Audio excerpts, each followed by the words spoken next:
Hello, Drunkduckers. This is Ozone Ocean, and with me is Tansen Baines. Hello. Hello, hello. Hello. Hello, and we're talking about main characters with main character syndrome. So, of course, I'm the main character here, and also Tance is the main character, and Baines, we're all competing main characters. And Yeah. So we're breaking up the story completely. Like it's insane. Yeah. We're battling it out constantly, seeing who's going to be dominant. Or it means that two of us are the fake main characters, and we're gonna get killed off in the first act of the story. But we don't know which two.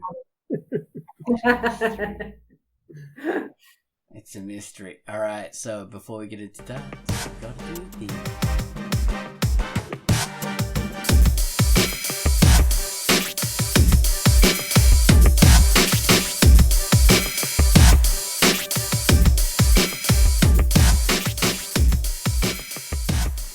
our theme song. Now we're getting into the actual structure of the cast. So, Quackcast, please tell us about imparting quietus. Hello, this is Quackcast, and the feature I have selected for this week is Imparting Quietus by Angel X Holika, and it is rated M for mature. The road to hell that is paved with good intentions feels like heaven, which is why the road to heaven feels like hell. Uehara, prisoner of the Tengu clan, has had the same recurring dream from a long-forgotten past. Sato Garuda, Uehara's former sensei, delivers an in-person message that there are two bounties needing to be collected. A fighting ability that can pick up on telekinesis and cross over multiple dimensions is needed to defend against Sayuri, one of the survivors of the Lumerian Civil War. Comic is bilingual, using English and Japanese simultaneously in the dialogue, completely in black and white with grayscale shading. Learn the difference between antithesis and synthesis while reading Imparting Quietus by Angel X Holika, rated M. Thank you very much for that, Quackcast. Okay, so now we have a theme. We have a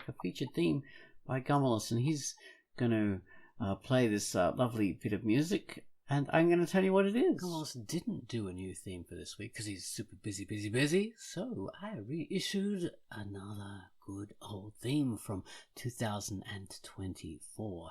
This was Gumulus' theme to a comic called Gamma Blue Smoldering of Creel. Heavy rocking fire. This is a hammer forging red-hot steel on an anvil, rhythmically pounding it into shape, slamming into it with thunderous blows, drawing out the metal into a brutal sword of pure rock. Take it away, Gumulus, with your theme to Gamma Blue Smoldering of Creel.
that was Gummerless with his theme to Gamma Blue Smouldering of Creel, which was a reissue from Quackcast number 680. And it's a comic by Odebear, and it's rated E. So, go and have a little check of that. Okay. Alright, guys. So, now we're going to talk about main characters.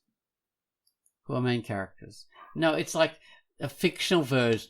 I mean, that's going to be our title, main characters or main characters. But it's not really about that, is it? It's about characters with main character syndrome in fiction. So, I mean, what is main character syndrome? So this is like in reality, in the world of you and I, in the real world where random things happen and things don't go according to scripts, usually the thing about main character syndrome is you accuse someone else of having main character syndrome when they think everything is about them, and they're being a bit too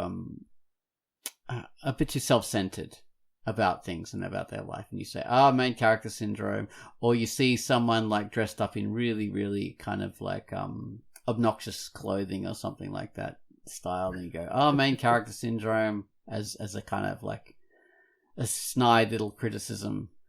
And, it's just a little funny thing that you say. But if we apply that to characters in fiction, it can be really fun.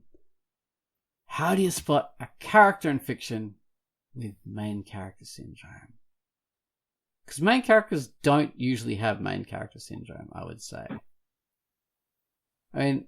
Probably not. You want to like them, because if they do, they're super unlikable. Yeah. Look at Pinky TA, for example. Now, that's a character you'll look at and you'll go, main character syndrome, because of her outfit and her hair. And she stands out way more than the other characters. So that is a point in favour of the main character syndrome there, I reckon. I honestly, you know what? I would beg to differ for that. She is a flashy character, for sure, flamboyant as they get. But I don't think she has this really obnoxious trait of, something happened between, I don't know, Betty and someone else, and it is because of they want to piss me off personally, or that sort of thing. I don't think she has that. I think she has more of like, I like being flashy and I am larger than life, and that's that. So that's a different thing in my opinion. But I think she does have like a bit of it. She's got a bit of the juice, a bit of the a whiff of that about her. Yeah, I don't know. Maybe I wouldn't have said so either. I mean, I'd say main character. Yeah, a lot of those things say main character. That's a good thing. But, I wouldn't have said that about her either, personally. Yeah, me neither. All right, so I'm very kind. I would probably think Sissy is more. Like she would qualify more. I still don't think she qualifies either, but a little. Yeah. Like Sissy, I think is a little bit more. All right. Well, thank you guys. Thank you for that. Let's sort of point to a character that really does qualify for it. Then, really. Now we did think of some examples in our Patreon video version of this. Mm-hmm. Okay, so typically, like your noir detectives have a bit of this main character syndrome because the world really does. It's from their point of view, basically. We see inside their head, so they are the main character. That's just how the structure is. What else did we pick up? Oh yeah, Queen Bees. So these are the characters in Tance, you brought this up. Characters in like school settings where you have the antagonist who's the in charge of all the other girls. You know, she might be the head cheerleader or something like that, or just like the most popular girl in school. She has the main character syndrome. Yeah, and she has to have like first pick of everything, or that sort of thing. And I would actually venture to say that conspiracy theorists would have that as well. By nature of being conspiracy theorists, like everything happens for a reason, and I'm targeted. Like the world is targeting me. Like remember, there was this one. I think the movie was called Conspiracy Theory, starring Mel Gibson. If you remember that.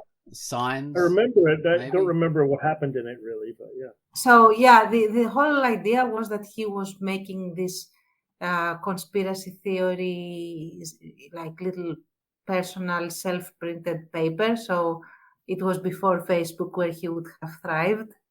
And he would make articles about things that he believed were, stuff done by the government and blah, blah, blah, blah.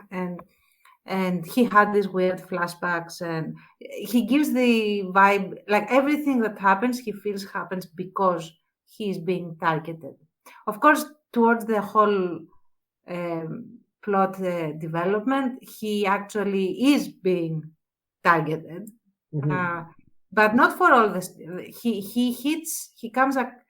accidentally describes one conspiracy theory that is actually correct, and then he's being targeted for it. So it's a twist in the story. And then he says, oh, which one was I correct about? That sort of thing.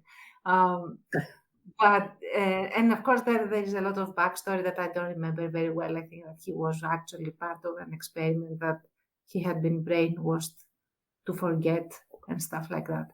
But if we take the section before the plot kicks in, that would be main character with the main character syndrome, I would say.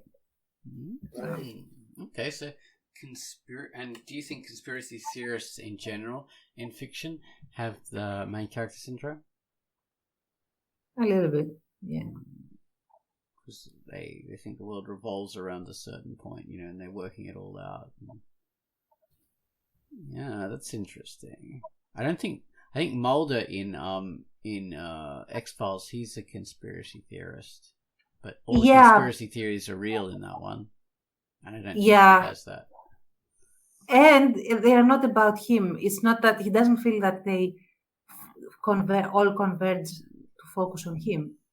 He just, comes across a phenomenon, so to speak, that would carry on without him. And like he's irrelevant to it until he stumbles across it. At least while X-Files was good, when it became this weird,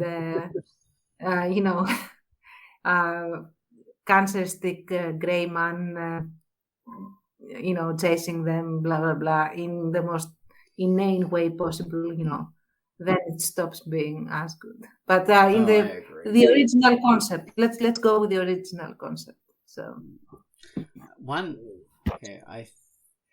I think it can apply to comics more than anything else. So, like, you've got really kind of flashy comic characters that really are the main character, and they can have main character syndrome, I think. Like, say, superhero comics and stuff like that. Like, not all of them believe the world is about them, but quite a few do. Like, maybe Spider-Man has main character syndrome. Oh, I don't think so, because I think he feels that the world, like he's extremely unlucky. I don't think he thinks that it's happening on purpose to spite him, for example. I don't know. I don't think that he's written to having that main character syndrome, because he's generally a humble person that tries to juggle things. Like he is very much the everyman that has stuff happen to him. Yeah. But he's supposed to be like, it's the great power, great responsibility thing is supposed to be for sure of his character. So it probably depends on the writer. I would say, I would say that Superman is more susceptible to that. He doesn't do it, but he would have a higher risk of being a character with main character syndrome, because he is Kal-El that came to save, right. What about Batman? Batman basically thinks he owns Gotham City, and basically, yeah, I would say that he can do it. Yeah, for sure. And the Joker definitely does have main character syndrome. Super duper. Yeah. supreme. I mean, we were talking about the fact that antagonists commonly have this, and you mentioned Gaston as being a classic example of that. Oh yeah, in Beauty and the Beast, the Disney version. I think TankGirl does. If any of you are familiar with the comic TankGirl, she is. I'm not. So she's a protagonist, but she, I would say, she has she dresses super flashy in a world like way beyond the context of what all the other characters do, and everything doesn't matter what the situation is. It all automatically focuses on her when she enters the situation. So she definitely is, and it's good in that example. It works. It's funny because of that setting. So characters with main character syndrome don't mean they're bad characters all the time. It could be that could make them bad, but it can also be what's good about them. I would say, like, if we say main character syndrome, I would say it means that they are actually not as main character as they think they are. So, because if for example, if you are actually the chosen one, like you pulled the sword from the stone, you are the chosen one, you are the main character. Is that main character syndrome? Oh, well, I'm not sure. Say TankGirl, she's not the chosen one, but she does make situations about her. So it does work in that way. So she is the main character, but she thinks she's in the world that she exists in. She thinks she's the main character in that world, right? Which okay. So it does work that way too. I would also venture to say something like there has to be a level of entitlement and expectation, like I am the main character, so all attention has to be on me. Everything has to be somehow related or connected or impacted by me. So this kind of entitlement that makes this character assume that something that perhaps has no connection to them is connected to them because they are around when it happens. That sort of thing. I would say I would look for in a character.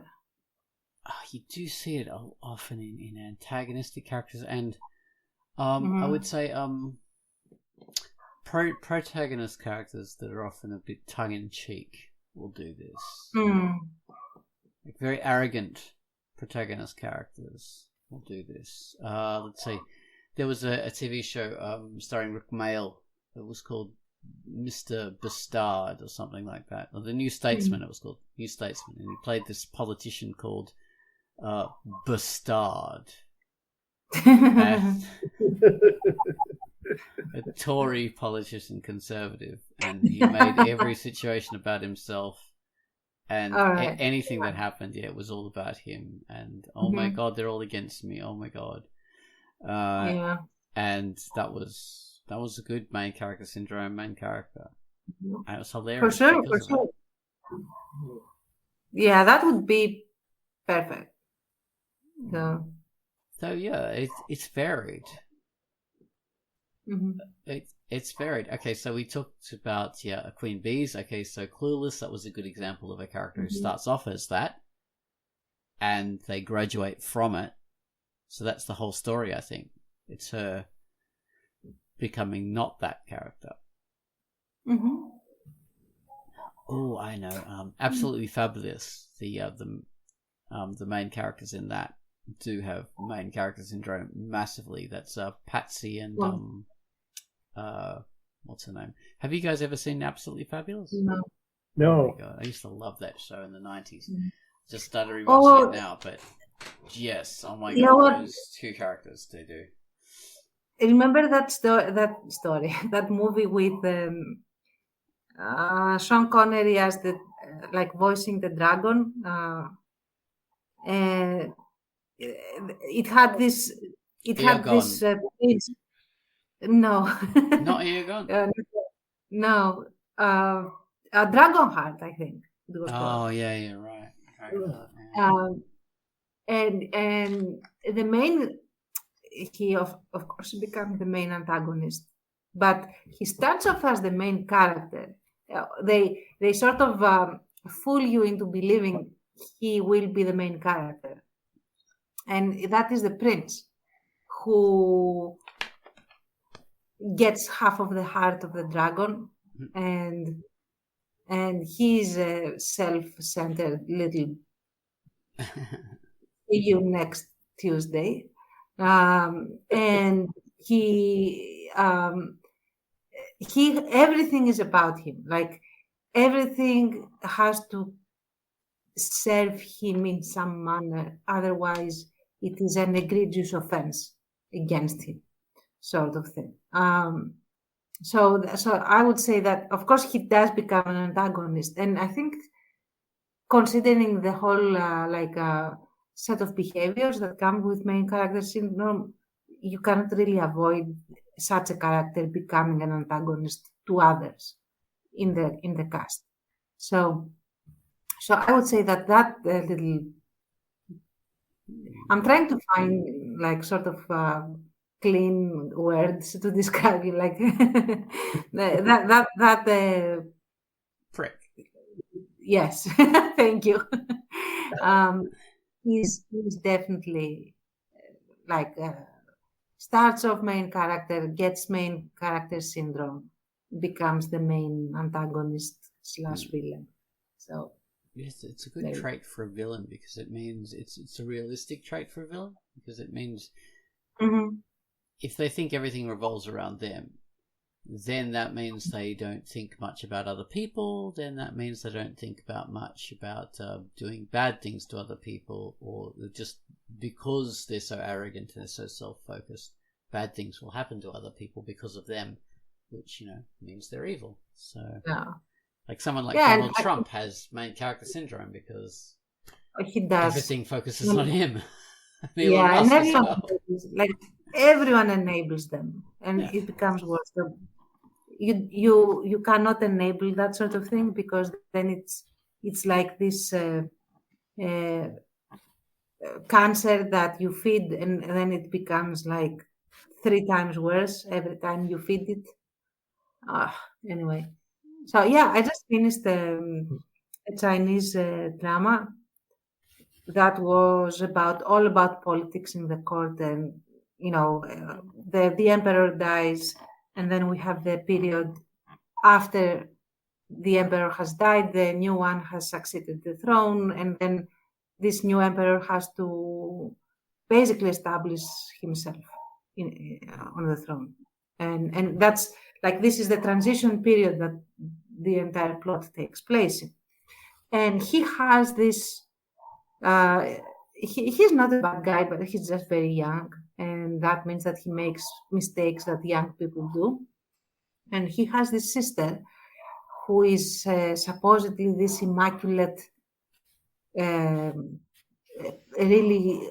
pious, a really good character, that people say is the reincarnation of this holy empress that lived, I don't know how many centuries ago or whatever. So she buys into this whole thing, and she feels, and of course she's very clever. She has like this huge capacity to play the long game and pull strings from the shadows. And she, like, if something is not serving her, then it is against her, and she has to eliminate. And the more she goes down that rabbit hole, the more she becomes like, I am the one who should have the throne. I am the one. I'm the only one. I'm the destined one for the throne. I'm the chosen one for the throne, and I will do everything to eliminate anyone in my way, and so on and so forth. And she's a great surprise. She's a surprise villain, as a matter of fact, because for the first half of the series, she just looks like the actual, like a good person that just tries to help. And even aids the main characters in several things. And then when a specific, like a occasion, like a specific thing happens that removes the villainess that was supposedly the villainess, but was actually the pawn of this of this character that was the pious one. And then the mask drops for us, the audience, because everyone else has to slowly discover who is the actual real mastermind behind everything. But she definitely has main character syndrome. She feels that she is entitled, like the whole thing is about her and the whole country is hers and everything. So of course, she's the only one who can save the people, save the country, and exactly, make it great again. exactly. And of course, and she has like a huge body count in the sense that she has killed upscale of like 40,000 people by creating battles that, like setting up battles to be lost so that other people take the blame, that sort of thing. And then she also casually murders like another 5 or 6 people with her own hands. Yeah, it's all right. I'm doing it for the greater good. That's the thing. Yeah. Another point in favor of villains as main character syndrome people. Yeah. I don't think, I was thinking about Star Wars, and I don't think any characters really do that even in the crappy sequels and prequels. I don't think they really do that. Even the villains, which is probably a bad thing, because villains should have more of a main character syndrome, and I don't think they do. Honestly, I think that the main character syndrome, unless you write it really, really subtly into the character, makes the character look a bit stupid, I'll be honest. Because if they have this flaw of perception that everything happens in relation to them in a way that, like, magically everything is because or due to them, then they lose a big part of the capacity to see and strategize properly. So they become less dangerous the more this thing takes a grip, which is what happened to this woman, that in the end she completely throws a fit. And so I think it's entertaining though.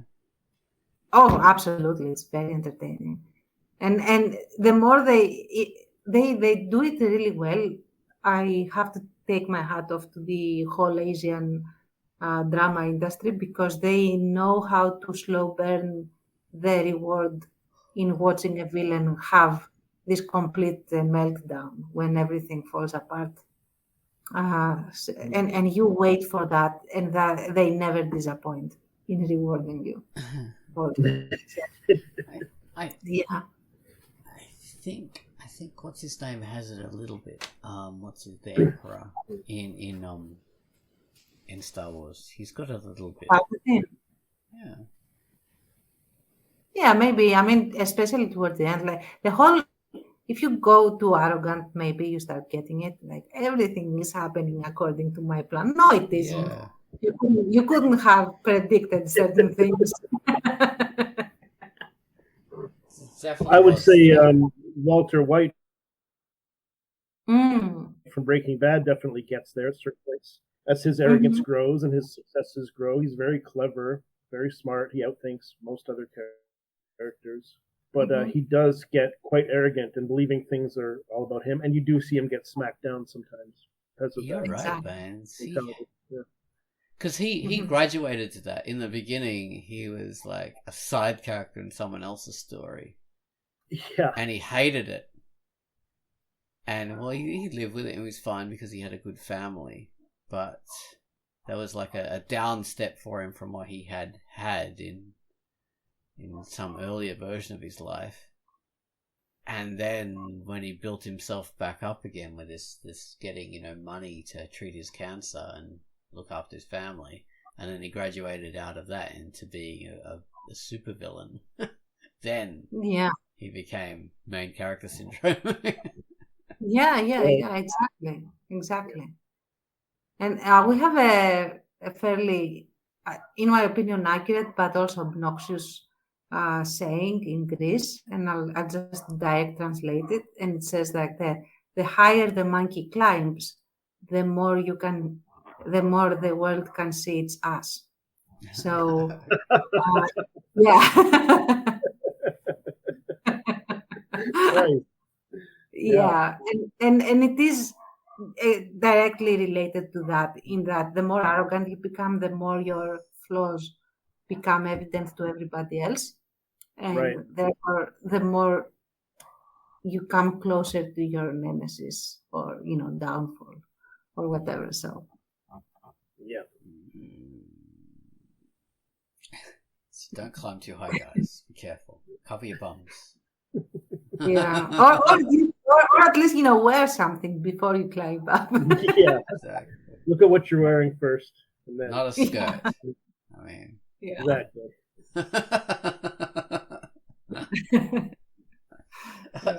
Yeah. We have colorful sayings for That's a very good one. Yeah. It's excellent. So yes, what are some other characters who think they're the main characters? I think I mentioned the guy in Die Hard. What was his name again? Gruber. Hans Gruber. Hans Gruber. Such a German name and such a he also not is a arrogant. German accent. Yeah. It's a very poor German accent. Yeah. I would say also like Scar from The Lion King probably has that. I would think so. Like, or at least flirts with. Mm-hmm. Yeah. What was that? I could see it in Scar. Yeah, voiced by. Is he voiced by Jeremy Irons? Yeah. Oh, Jeremy Irons. Hans Gruber's brother in Die Hard 3. Yeah. Really? Yeah. Yeah. Because I like Jeremy Irons. Yeah. Love him. Yeah. He has one of the most iconic voices. Like I could listen to it all day. So yeah. Great. It's just kind of a sleepy threat. A posh sleepiness. Yeah. It's perfect. Yeah. And he knows exactly how to use it. So yeah. Oh, speaking of threatening voices, did you hear James Earl Jones died? Oh my God, really? I didn't know Quite that. a while ago, wasn't it? Wasn't it a few months ago? Was it? I'm shocked because I didn't hear about it. Weirdly, I because you didn't always know hear he about did it. everything, and I didn't hear about Oh my that. God. Yeah. Oh. That is a pity. In his 90s, I believe. Wow. Oh, yeah. People were posting about Thulsa Doom, so maybe it was that. Who is that? The main villain who thinks he's a main character in Conan the Barbarian. Oh, okay. Now that is a character that thinks he's the main character, and everyone else just revolves around him. You know another one that could potentially qualify for main character syndrome if he had enough screen time. In GoldenEye, the programmer, the one that says I am invisible all the time. What's his name? I can't remember. Well, I'll find it right now.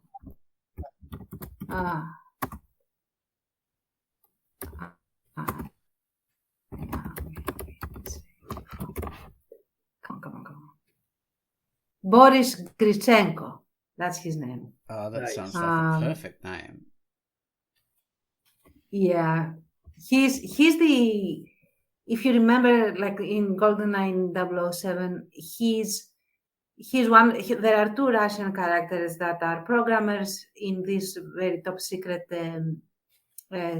secret weapon that is in like a satellite form that could be aimed anywhere and all of that. And one is the Bond girl. Again, I don't remember her name. She's the one that survives everybody else. And the other guy starts off as her friend, who also is a programmer and knows all about these things. And he feels that he is a god of programming, and he also is the traitor, of course. He's the one that creates most of the problems and gives the golden eye to terrorists, or I don't know. I don't remember who the villains were.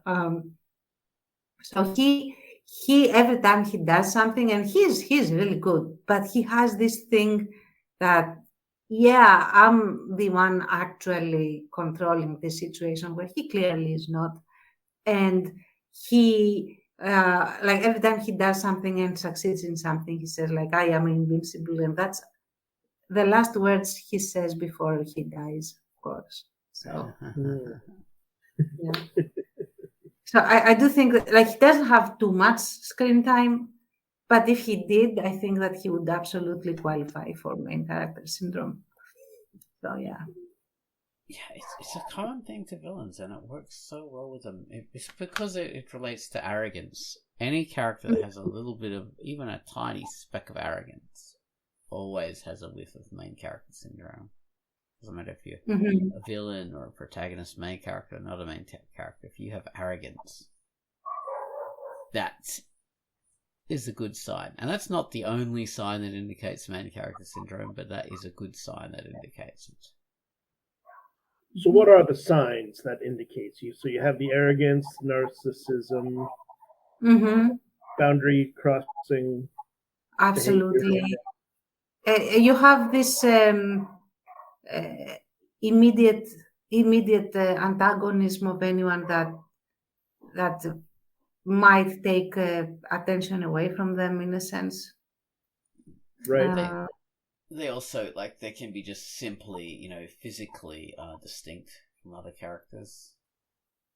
Like, they don't. Yeah. Contextually, they stand out. They probably are like very.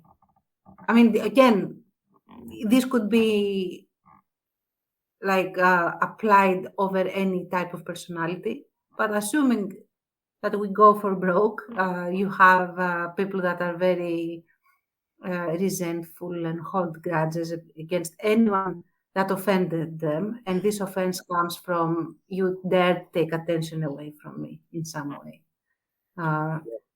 And coming to think of it, like in Verdant, one of the characters that is one of the antagonists definitely has that.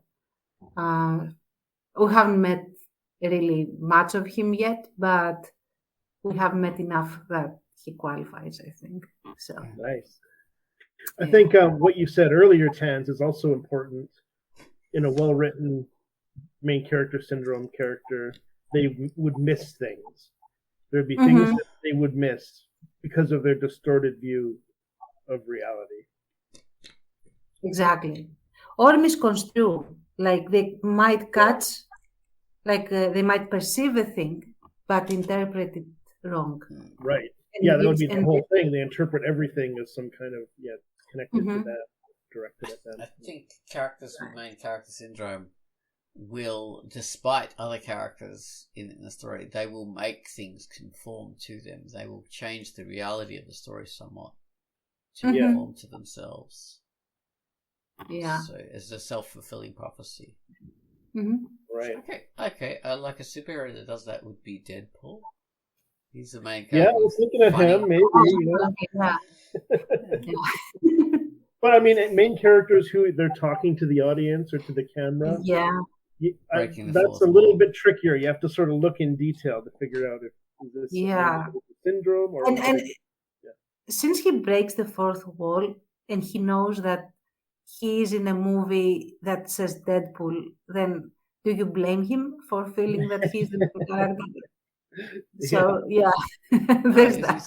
it's not a negative thing. Like I said before, it can be a positive thing. It can work. It can be hilarious. For sure, yeah.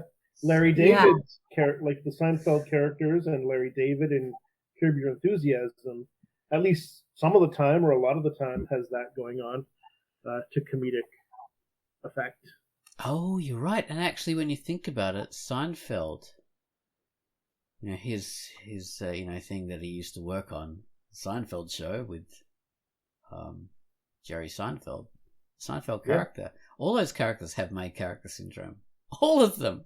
Yeah, sometimes, although sometimes you see them getting into trouble trying to do the right thing or to be polite, and that gets them into trouble. So there's that. Jerry, a little bit less than the others, but he does have it. But George, sometimes he sees himself as like the sidekick, but then he becomes, he sees himself as the main character. Kramer always sees himself as the main character, doesn't matter what's happening. He just was the main character.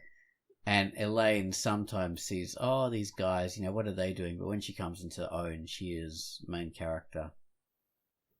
So I think it does apply. It's weird, but it does. And it works. Yeah. It works. And another thing, not necessarily, I mean, even in comedic ways, because it depends on how you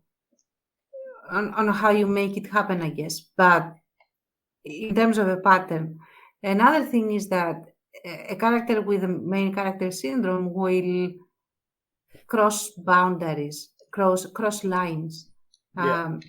If triggered, that they are losing their main character syndrome, their main character status, and like that's. And I'm going to fall back on my webcomic because that's the only example I can think of right now. And so in the first opening sequence, that is a dream sequence, and we see young Ethan sparring with Callan, and Callan is the one with the main character syndrome. They have this whole banter, boys being boys, all of that. And eventually, Ethan wins the spar for the first time, or one of the rare times. And this triggers Callan into feeling like, no, I'm the one that is supposed to win the spars with this guy. Like I'm the one that wins. You are not the one that wins. So he has to devise a way to win the spar, and he does. So that is a pattern of behavior that you would meet in a character that feels that they should be the main character and have the main character syndrome. Yeah. Oh yeah, definitely. They get resentful of people who don't conform to their idea of their reality, and try and force them to change. That's how it works when you're the main character. Yeah, everything. You should be the black hole that even light converges towards you. Yeah. What about Dracula? I think he has a bit of that. He's a classic main character. Oh yeah, change all the rules for me. Yes, absolutely. Exactly, the whole idea behind these vampires that people have constructed is, they see humans as cattle to feed them. Humanity is nothing but their hunting ground. So all the world is, they think like this classical serial killer kind of thing. Well, serial killers do. I was just about to say, these really smart, capable serial killer archetype. Definitely. Yeah, absolutely. Oh my God, Dexter. Since we're talking serial killer. And voiceover. I mean, I could never really watch Dexter much because I want to kill him personally. I really don't like him. Great show. Really good. I mean, the actor does a great job. Absolutely great job. But just I cannot tolerate this freaking character. I don't know. He completely gets under my skin like that. immediately. So there's that. Oh, But interesting. he's main character syndrome. There you go. Right. While being the main character, by the way. So Right. Yeah. What is it that gets under your skin, out of curiosity? he has this smug superiority, and this feeling that he can sort of, I don't know how to exactly express it, but it's not a vigilante thing that he goes, it's that he has this arrogance of dressing his issue, that is, he is a serial killer, and he definitely has this need to kill, and he dresses it up as something that is morally acceptable because he goes after him. And you can see that he does that. It's not, and to give you an example of another character that I had no problem with that was doing the same thing. There is this French short series, like mini series, that I highly recommend, called La Mante, so the Mantis. And yeah, it's about this woman serial killer that had basically, I don't really want to give it away, but she had a reason for killing something like 8-9 people. And we get to understand the reason for why she did what she did. And she was completely unrepentant. She flipped everybody off. Yeah, I did it. You. Oh my God, sorry. We're going to leave that in, Charles. You have to blip it off. Note the time that you have to blip this. Okay, all right, 45. There you go. Yeah. But she doesn't have the main character syndrome thing. She doesn't have this smugness. Even though she's like, yes, I did it. I don't care. I'm going to pay for it. Put me in for life, death penalty. I don't care. Wow. But she doesn't have this whole smugness and this whole sleaziness of, I did it for the greater good, even though she did it for the greater good. But you don't get, and she doesn't say so. You get to discover it through her son, who is a police detective, and of course has no communication with her. He has completely disowned her, and distanced himself from her, and they just have to reconnect because there is a copycat killer that does exactly what she did, and she's the only one that can understand and help them find who it is, because she was a genius and all of that, and there is this idea that she let herself get caught. She could have been at large if she wanted to, but she let herself get caught. And we understand why eventually, and I don't want to spoil it, because it is, when the reveal happens, it is very emotionally worth it to experience it. So there you go. The ending I found was funny. Just Hmm? for my own reason. I found the ending quite funny. The ending, I don't know if it was funny, but I liked that there was this one extra murder that she got basically away with. So, Wasn't that? It was. I'll say it after the Quackcast. Okay. Well, okay. We've got 11 minutes, so we still got some time, which is good. Yeah. Characters with main character syndrome. So more prevalent in villains, but not necessarily a villain trait. We're discovering more about this. And I still think it's a superhero thing. I still think superheroes have it. Various ones. Not all of them. I mean, we mentioned Batman. You guys poo-pooed my idea about Spider-Man, but Batman okay. Superman, possibly. Let's see, maybe someone like the Flash, I think. A bit. I don't know enough about him. I mean, neither. Movies, but... Have we got like Iron Man? I don't think Yeah. Iron Man. Iron Man, definitely. I would Yeah? say Iron. Yeah. I would say Iron Man definitely qualifies for that. I But don't think Wonder Woman does at all. no, I don't think so. It depends how she's written, I think, because she has been written different ways. The Hulk Um, doesn't usually. the Hulk is the Hulk. You point him to something and he breaks it. That's it. Yes, he's powerful. He crosses boundaries. He's very smart as Bruce Banner. But yeah, I wouldn't say he has that syndrome. No. Captain America? No, I don't think so. No. Not the Cap. No way. He's so noble. Yeah. What's the oh my goodness, I'm really bad on my superhero list thing, but you know who has main character syndrome? Syndrome from The Incredibles. Yeah, he does. Well, he's a villain, so that yeah, super villains. Yeah, he's all these dudes. Yeah. That really does fit. Yeah. Was that Ryan Reynolds who played him? I don't remember. I don't know. No, it was Jason Lee.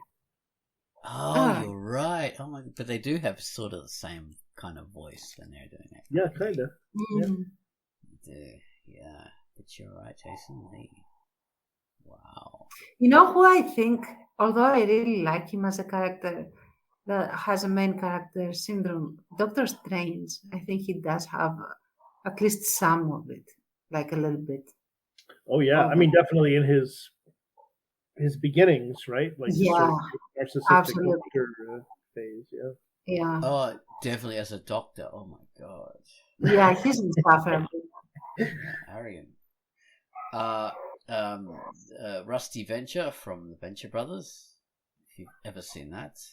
Is he the blonde Venture brother? Or? Is he a Rusty? I thought like he was the main Venture guy. Oh, he's the dad. The dad, yeah. Oh, probably, yeah. Yeah, he has it, and he's a main character with main character syndrome. Yeah, he so does. I mean, name a dysfunction, and he's probably got it. I love that guy. He's beautiful. Archer from that series. Oh yeah. Oh, I haven't seen that. Haven't had, like, I actually can't access it very well, so I haven't seen it. It can be tricky, but it's worth it if you can get a chance. Mm. It really is. I think in the beginning of Lower Decks, that what's his name? Tawny Newsom's character, who was that Ransom? Is that her name? No. Oh, I know who you mean. The number 2, right? In Oh no. Actually, the girl character is the main character. Like yeah, Mariner. Mariner, that's it. Mariner, she had it in the beginning, like massively, I think, and that's what made it a bit of a turn off for her.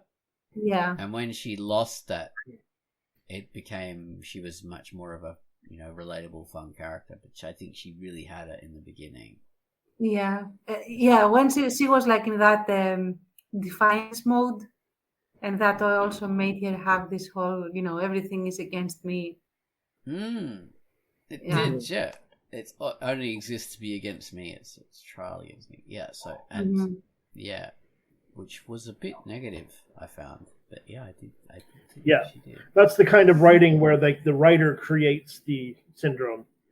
And they make the world revolve around. Like, this character is the greatest character ever, and there's all those Mary Sue things that are very close to main character syndrome qualities. Oh, definitely, yeah. The Mary Sue thing. That's just like you mentioned. The harem protagonist is the same thing. It's like everyone loves this character. Everyone's in love and attracted to this character. That's a lot of people warn about that, writing characters that way. can be Yeah. off-putting. You know what but though? That I would is, say, though, they all with- know it. Yeah. Okay. Yeah, Sorry. with the harem characters, often, all the characters love them, but they're not main characters. In that they are the main character, but you don't think of them as a main character because they're so empty. Right. Whereas it's usually like we said before, it's the harem girls who all believe they are the main character. Okay, right. Yeah. So Another that's that weird thing.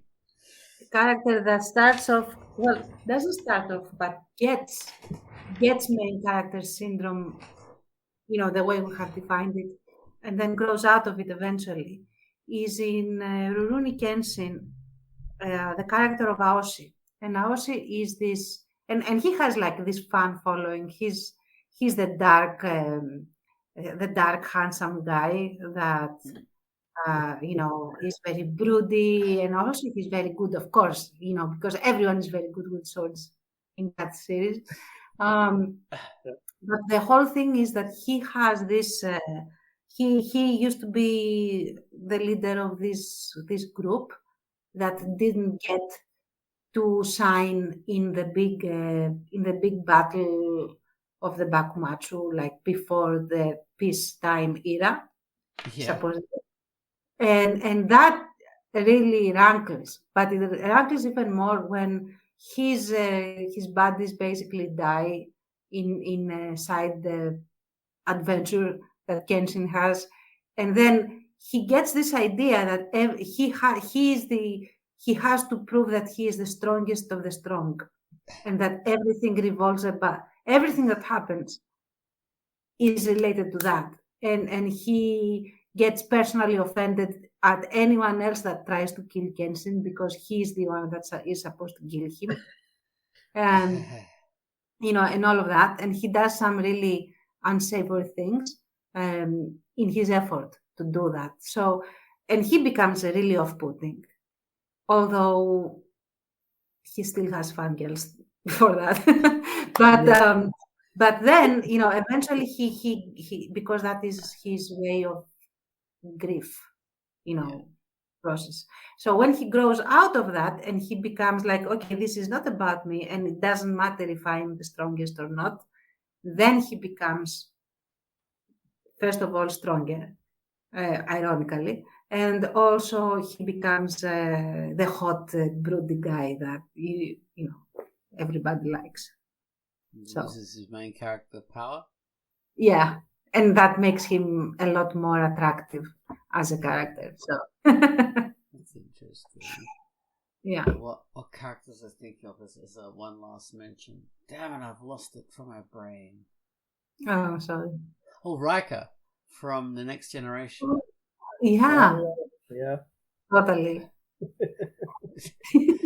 Everybody else is doing their thing, but he sort of thinks of himself as, I'm the main guy, even though he's not. Yeah.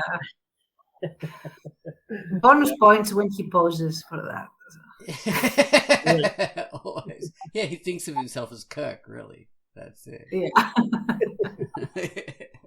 All right, guys. Thanks very much for listening to Quackcast number 722. This has been the Drunkduck Quackcast. Thank you. Bye-bye. Now, who was the main character? Who was it? Who knows? We don't know. We have to fight to the death and discover. We will. But I poisoned your drink, so. Yeah. Yeah, but I'm too main over character to be poisoned, so yeah. Exactly. Yeah. We should all just walk away, and each of us can believe we're the main character. Yeah. And keep the right syndrome off into alive. the sunset. Exactly. Right off into the main sunset.